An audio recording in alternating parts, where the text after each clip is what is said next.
سب سے پہلے اس کلپ کو ذرا تھوڑی دیر کے لیے دیکھیے اور پھر ہم اس کے اوپر بات کرتے ہیں۔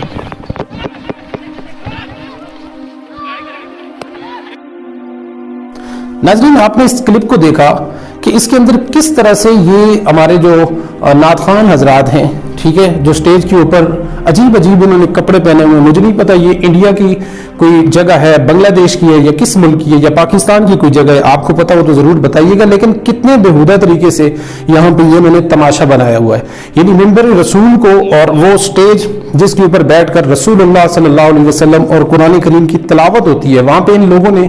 اس کو کتنا مذاق بنا کے رکھ دیا ہے۔ یہ حال اس وقت ہوتا ہے کہ جب سٹیج کی زیب و زینت آپ ایسے لوگوں کو بنائیں گے جو اس کے اہل نہیں ہیں، جب ایسے نعت خوان کہ جو بالکل شریعت مطہرہ کی پابندیوں سے عاری ہوں گے، جو احکامات الہیہ اور قرآن کریم کے جتنے بھی احکامات ہیں یا رسول اللہ صلی اللہ